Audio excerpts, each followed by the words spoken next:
아들은 병실에서 내 손가락을 잡아 끌었습니다. 의식이 흐릿한 나를 이용해 유언장에 지장을 찍으려 했습니다. 여러분, 지금부터 제가 들려드릴 이야기는 제가 직접 겪은 일입니다. 아들이 병실 침대 위에 쓰러진 나의 손을 잡았습니다. 사랑해서가 아니었습니다. 그 손을 끌어다 종이 위에 찍으려고 했습니다. 내가 평생 모은 전 재산을 빼앗기 위한 서류 위에. 나는 눈을 뜰 수도 소리를 지를 수도 없었습니다. 뇌졸중으로 쓰러진 지 며칠째, 몸은 마음대로 움직이지 않았고, 말은 목구멍에서 뭉개졌습니다. 하지만 눈은 보였고, 귀는 들렸습니다. 아들이 뭘 하는지 다 알고 있었습니다. 그 순간의 공포는 죽는 것보다 더 무서웠습니다. 어떻게 아들이 어미에게 이런 짓을 할 수 있었을까요? 오늘 이 이야기를 꺼내는 건 저처럼 자식에게 상처받은 분들에게 말씀드리고 싶어서입니다. 아직 늦지 않았습니다. 끝까지 들어주세요. 이야기 시작 전 구독과 좋아요 한 번씩 부탁드려요. 여러분의 응원이 제게는 정말 큰 힘이 됩니다. 내 이름은 김영자입니다. 올해 74입니다. 경기도 광주 작은 마을에서 태어나 22살에 남편을 만나 결혼했습니다. 남편은 말수는 적었지만 성실한 사람이었습니다. 의류 공장을 운영하며 우리는 부지런히 살았습니다. 남들에게 손 벌리지 않고 아이 둘을 키우며 상가 건물과 아파트도 장만했습니다. 아들 상훈이는 74년생, 딸 미영이는 78년생입니다. 솔직히 나는 두 아이 중 아들에게 더 마음이 갔습니다. 그 시절 우리 세대가 다 그랬지요. 아들은 집안의 기둥이라는 말이 당연하게 통하던 시절이었습니다. 상훈이 학원비는 아끼지 않았고 대학도 서울로 보내고 어학연수도 보내줬습니다. 미영이는 좀 서운했을 겁니다. 지금 생각하면 정말 미안한 일입니다. 남편은 상훈이가 30살 되던 해에 갑자기 심장마비로 세상을 떠났습니다. 너무 갑작스러운 일이었습니다. 남편이 떠나고 공장을 정리했고 새놓은 건물 월세로 노후에 화려하지는 않아도 남한테 짐 되지 않을 정도는 되었습니다. 상훈이의 결혼 소식을 듣고 드디어 며느리가 생기는구나, 손주도 볼 수 있겠구나, 그런 기대를 품었습니다. 처음 만난 예비 며느리 정윤이가 인사가 채 끝나기도 전에 이런 말을 했습니다. 어머니, 결혼 전에 재산 정리를 좀 해주시면 안 될까요? 미리 증여해 두시는 게 세금도 절감되고 어머니한테도 이득이라고 하더라고요. 나는 그 말을 듣고 귀를 의심했습니다. 첫 만남이었습니다. 밥 한 끼 같이 먹은 게 전부인 자리에서 재산 이야기를 꺼냈습니다. 그것도 아주 당당하게. 나는 웃으며 천천히 하자고 했습니다. 하지만 속으로는 이미 불안했습니다. 저 여자가 내 아들을 진심으로 사랑해서 결혼하는 건지, 아니면 뒤에 있는 나의 재산이 목적인 건지. 결혼 준비가 진행되면서 며느리는 2번, 3번 더 같은 이야기를 꺼냈습니다. 어떤 날은 상훈이가 직접 전화를 했습니다. 엄마, 재산 미리 정리해서 처가에 내 체면 좀 세워주면 안 돼. 나는 딱 잘라 말했습니다. 안 된다. 나 아직 살아있다. 살아있는 동안은 내 재산은 내 거야. 상훈이는 전화를 그냥 끊었습니다. 결혼식 날, 나는 며느리의 차가운 눈빛을 보았습니다. 하객들 사이에서 나를 향해 인사는 하면서도 눈 속에는 분명히 불만이 가득했습니다.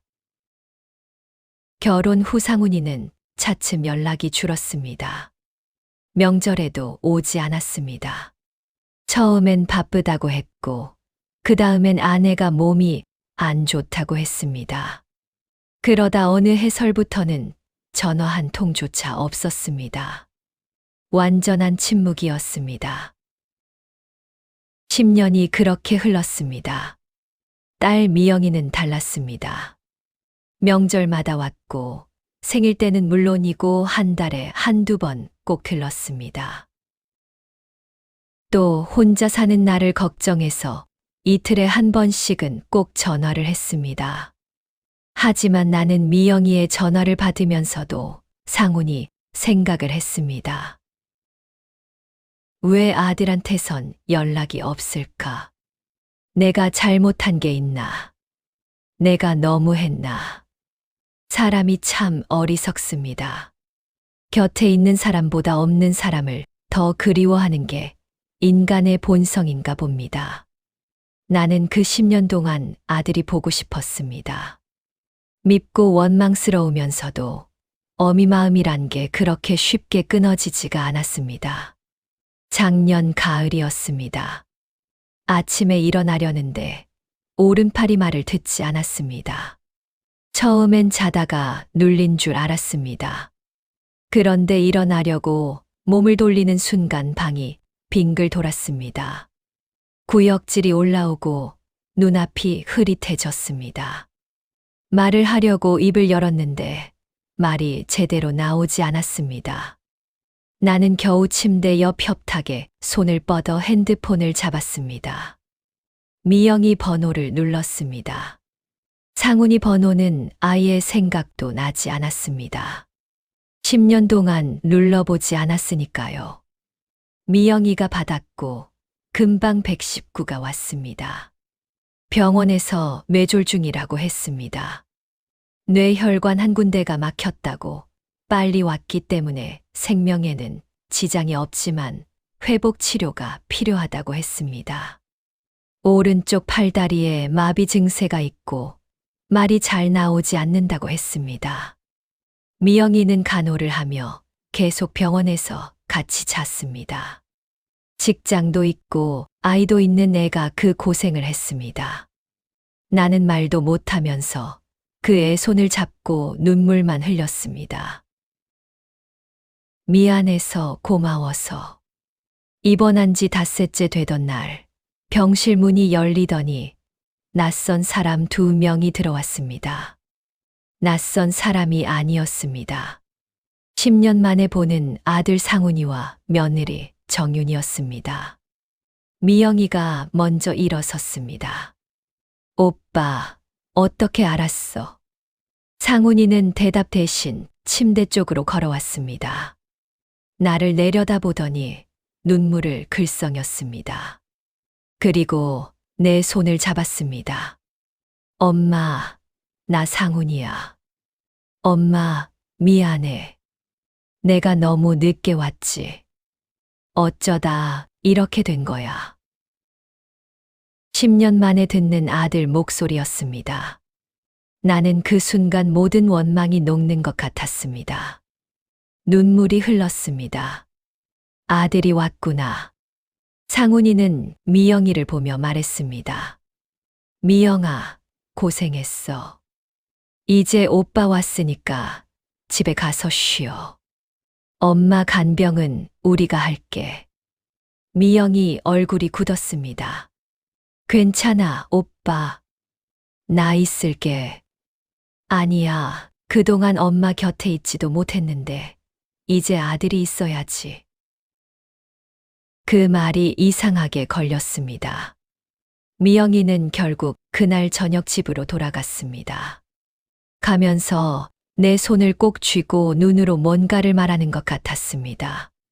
하지만 나는 그때 그 눈빛이 무슨 의미인지 정확히 알지 못했습니다.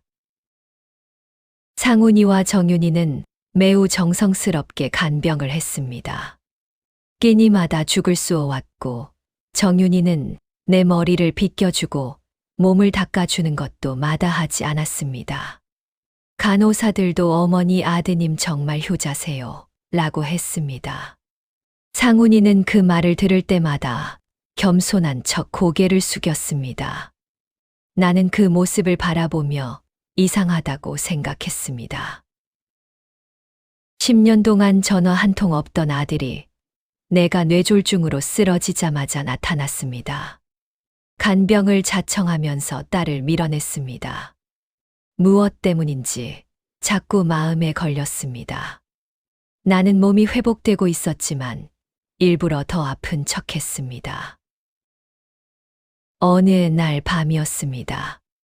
상훈이는 내가 잠든 줄 알고 정윤이에게 나직하게 말했습니다. 타이밍이 중요해.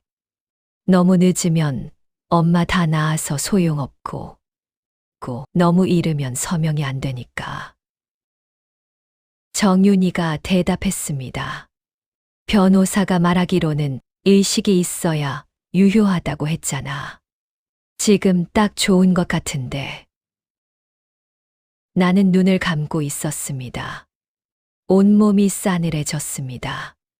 그들이 무엇을 준비하고 있는지 깨달았습니다. 유언장이었습니다. 내 의식이 완전히 돌아오기 전, 그러나 손가락을 움직일 정도는 되는 상태를 노리고 있었습니다. 나를 이용해 유언장에 지장을 찍으려는 것이었습니다. 나는 그날 밤 한숨도 자지 못했습니다. 아들이 왔다고 기뻐했던 내가 너무 어리석었습니다. 그 애는 어미가 보고 싶어서 온 게 아니었습니다. 어미의 재산이 보고 싶어서 온 것이었습니다. 사흘 뒤였습니다. 그날따라 상훈이는 아침 일찍부터 병실에 왔고 정윤이는 병실 문 쪽에 서 있었습니다. 마치 누가 들어오는지 보초를 서는 것처럼. 상훈이는 내 침대 곁으로 왔습니다. 그리고 내 손을 잡았습니다. 나는 눈을 살짝 감고 숨을 느리게 쉬었습니다. 엄마, 나야. 잠깐만 있어봐. 그러더니 침대 발치 쪽 가방에서 서류를 꺼냈습니다. 여러 장이었습니다. 흰 종이에 빽빽하게 뭔가 인쇄된 것이었습니다. 아들이 내 오른손을 들었습니다. 나는 저항하지 않았습니다. 아직 오른손에 충분한 힘이 없었고 소리를 질러도 잘 나오지 않았습니다. 손가락이 잉크패드 같은 것에 닿았습니다. 나는 그 순간 눈을 떴습니다. 상훈이와 눈이 마주쳤습니다. 왜? 상훈이가 잠깐 멈췄습니다. 하지만 딱 1초였습니다. 그는 다시 내 손을 종이 위로 끌었습니다. 엄마, 괜찮아. 이게 엄마한테도 좋은 거야. 이게 다 아들이 재산 잘 지키려고 하는 거야. 나는 울었습니다. 소리는 나오지 않았습니다. 그저 눈물만 흘렀습니다. 손가락이 종이에 닿았습니다. 지장이 찍혔습니다. 상훈이는 서류를 빠르게 접어 가방에 넣었습니다. 정윤이는 문 쪽에서 고개를 끄덕였습니다. 그들은 아무 일도 없었다는 듯 내 이불을 다시 덮어주었습니다. 상훈이는 내 손을 쓰다듬으며 말했습니다. 엄마, 이제 쉬어. 다 잘 될 거야. 나는 눈을 감았습니다. 그리고 속으로 생각했습니다. 나는 방금 내 아들에게 재산을 빼앗겼다. 그런데 이상했습니다. 무섭고 서럽고 억울했습니다. 하지만 무너지지는 않았습니다. 왜냐하면 어딘가에 희망이 있다는 느낌이 있었거든요. 미영이가 마지막에 내 귀에 속삭인 말이 생각났습니다. 엄마, 걱정 말고 있어. 며칠 뒤 상훈이가 자리를 비운 사이 미영이가 왔습니다. 미영이는 나를 보자마자 창가 쪽으로 조용히 걸어가더니 거기 놓인 화분을 만지작거렸습니다. 그 화분은 미영이가 일주일 전에 기운 나라고 가져온 것이었습니다. 잎이 넓은 관음죽이었는데 뒤쪽이 잘 보이지 않는 화분이었습니다.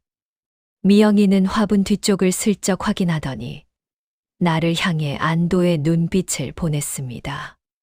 화분 뒤에는 이동식 소형 카메라가 숨겨져 있었습니다. 병실의 모든 것을 녹화하고 있었습니다. 미영이는 상훈이를 의심했던 겁니다. 아니, 확신했던 겁니다. 오빠가 갑자기 나타나 간병을 독점하려는 순간부터 나중에 미영이가 말해줬습니다. 상훈이가 병원에 나타난 날 밤, 미영이는 집으로 돌아가면서 직감적으로 뭔가 잘못될 것 같았다고 했습니다. 10년 동안 연락 한 번 없던 오빠가 어머니가 쓰러지자마자 나타나 간병을 자처하는 행동이 자연스럽지 않았다는 겁니다. 미영이는 그날 밤 인터넷을 뒤졌습니다. 노인 재산 탈취, 강제 유언장, 의식 없는 노인 지장 찍기. 비슷한 사례들이 있었습니다. 다음 날 미영이는 화분 안에 작은 카메라를 넣어 병실 창가에 두었습니다. 앵글은 침대 쪽을 향하고 있었고 화분의 넓은 잎 사이로 카메라 렌즈가 교묘하게 숨어 있었습니다. 상훈이는 그걸 알 리가 없었습니다. 미영이 내 손을 잡으며 말했습니다. 엄마, 무서웠지? 나는 눈을 천천히 감았다 떴습니다. 엄마, 걱정 마. 오빠, 아무것도 못 가져가. 미영이는 그 영상을 다운받아 보관하고 변호사에게도 보여줬습니다. 변호사는 명백한 강제 행위라고 했습니다. 의식이 완전하지 않은 상태의 환자를 강제로 유언장에 날인하게 한 것은 사문서, 위조 및 강요에 해당할 수 있다고 했습니다. 유언장의 유효성도 법적으로 다툴 수 있다고 했습니다. 나는 그 뒤로 서서히 몸을 추슬렀습니다. 재활 치료를 받았고 말이 점점 돌아왔습니다. 하지만 나는 회복 속도를 상훈이에게 알리지 않았습니다. 상훈이와 정윤이는 여전히 열심히 간병하는 척했습니다. 간호사들 앞에서 우리가 어머니 책임지고 모실 거다라고 했고 다른 환자 보호자들에게도 효자 행세를 이어갔습니다. 능숙했습니다. 마치 오래 준비해온 사람처럼. 나는 그 모습을 보면서 깨달았습니다. 저들은 나를 위해 연기하는 게 아니라 남들을 위해 연기하고 있구나. 나중에 내가 재산을 빼앗겼다고 말할 때 주변 사람들이 그럴 리 없다고 반박하도록 미리 이미지를 쌓아두는 것이었습니다. 영리한 사람들이었습니다. 무섭도록 영리했습니다. 퇴원을 앞둔 날이었습니다. 나는 미영이에게 말했습니다. 이제 해야겠다. 말이 완전히 돌아온 건 아니었지만 확실히 전달되었습니다. 미영이는 고개를 끄덕였습니다. 미영이는 다음 날 변호사를 데리고 왔습니다. 상훈이 부부가 병원 식당에 점심을 먹으러 내려간 사이였습니다. 나는 변호사 앞에서 내 상황을 설명했습니다. 말이 느리고 불분명했지만 변호사는 천천히 들어주었습니다. 그날 아들이 내 손을 잡아 끌었습니다. 나는 원하지 않았습니다. 나는 그 서류가 무엇인지 몰랐고 설명도 듣지 못했습니다. 나는 강제로 지장을 찍혔습니다. 변호사는 CCTV 영상을 확인했습니다. 영상은 모든 것을 담고 있었습니다. 상훈이가 내 손을 잡고 이끄는 장면, 정윤이가 문 앞에서 보초를 서는 장면, 지장이 찍히는 장면이 날짜와 시간 정보와 함께 기록되어 있었습니다. 변호사가 말했습니다.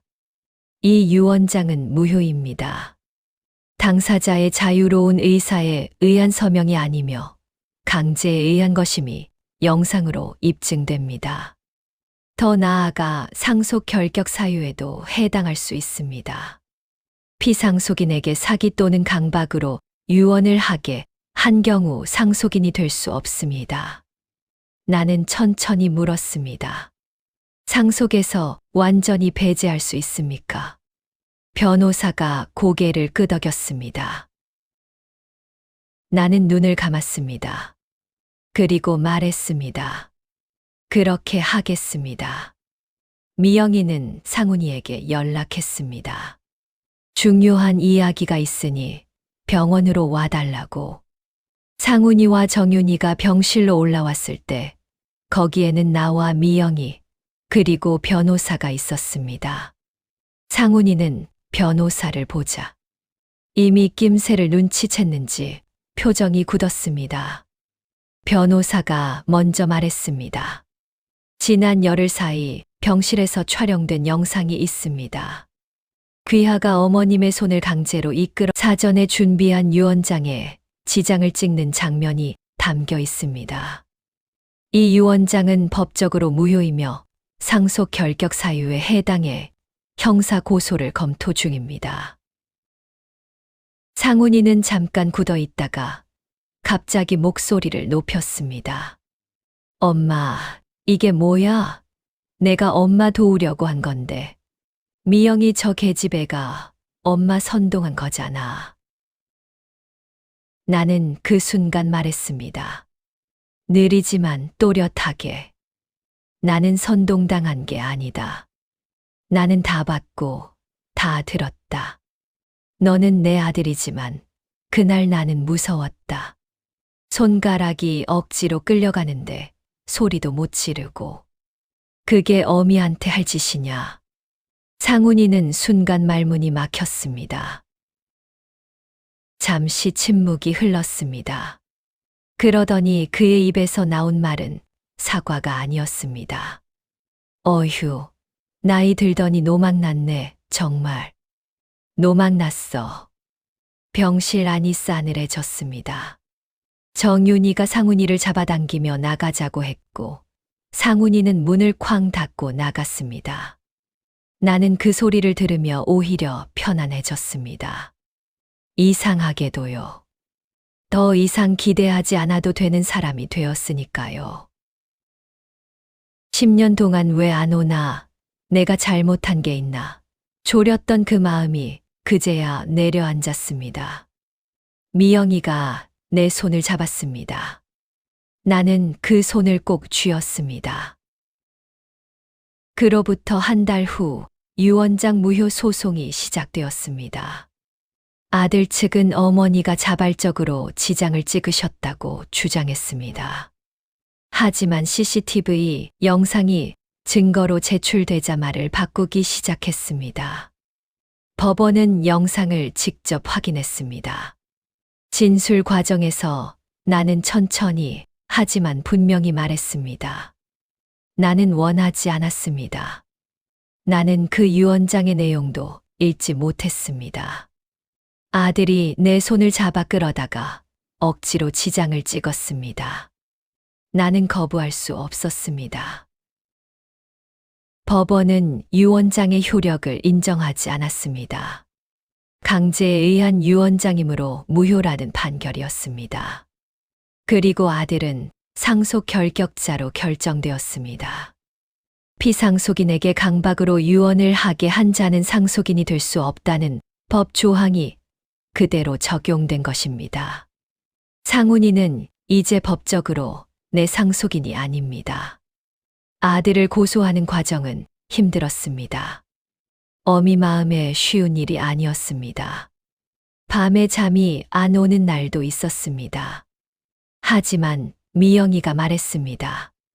엄마가 지금 이 일을 그냥 넘기면 오빠는 다음번엔 더 나쁜 짓을 해. 나중에 오빠가 뉘우치면 용서해 주더라도 지금은 이렇게 하는 게 잘하는 거야. 그 말이 나를 단단하게 해줬습니다. 판결이 난 날 저녁 나와 미영이는 집 근처 작은 식당에 갔습니다. 갈비탕이었습니다. 엄마, 갈비탕 좋아하지? 미영이 웃으며 말했습니다. 나는 이제 식사를 혼자 할 수 있었습니다. 숟가락을 드는 손이 아직 조금 떨리지만 충분히 먹을 수 있었습니다. 미영이가 물었습니다. 엄마, 이제 어떻게 할 거야? 나는 웃었습니다. 살아야지. 어떻게 해? 한동안 우리는 말 없이 밥을 먹었습니다. 식사 후에 나는 미영이에게 말했습니다. 미영아, 엄마가 뒤늦게 정신 차렸다. 너한테 너무 미안해. 아들이라고 더 믿었는데 정작 나를 지켜준 건 너였어. 엄마가 틀렸어. 미영이는 손을 저었습니다. 엄마, 그런 말 하지 마. 나는 그냥 엄마가 내 엄마니까 한 거야. 그래도 이 나이에 자식한테 배운다. 사람이 어떻게 사람을 지켜야 하는지 너한테 배웠어. 미영이 눈이 붉어졌습니다. 나는 미영이 손을 잡고 말했습니다. 내 재산 너한테 물려줄 거야. 내 의지로 건강할 때 제대로 물려줄게. 미영이가 고개를 저었습니다. 엄마, 그런 말 하지 마. 나는 엄마가 건강하게 오래 사는 게 제일이야. 그래도 말해두고 싶었어. 엄마 마음이. 그날 우리는 오래 앉아 있었습니다. 밖에는 바람이 불었고 식당 안은 따뜻했습니다. 미영이가 주문한 식혜가 달았습니다. 참 오랜만에 달콤한 것을 먹었다는 생각이 들었습니다. 지금 나는 재활 치료를 이어가며 살고 있습니다. 오른팔이 많이 돌아왔고 말도 제법 됩니다. 아직 빠르게 말하거나 오래 걷는 것은 힘이 들지만 매일 조금씩 나아지고 있습니다. 미영이는 일주일에 2~3번 들러 반찬을 가져다 주고 장을 봐주거나 같이 산책을 합니다. 그리고 상훈이에게서는 연락이 없습니다. 형사 수사가 진행 중이라 변호사를 통해 서류들이 오가지만 그 외에는 없습니다.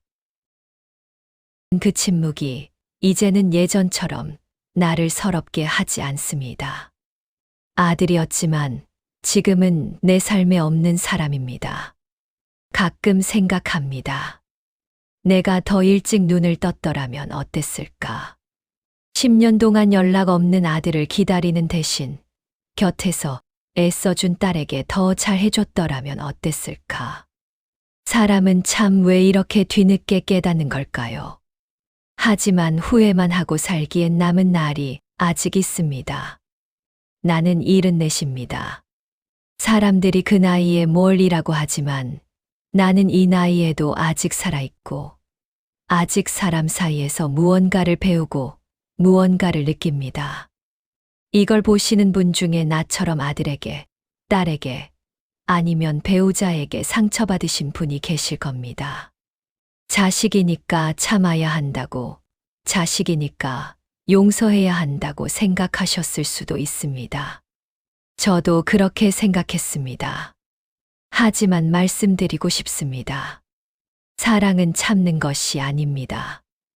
용서는 내가 당한 것을 없었던 일로 만드는 게 아닙니다. 나를 지키는 것도 사랑입니다.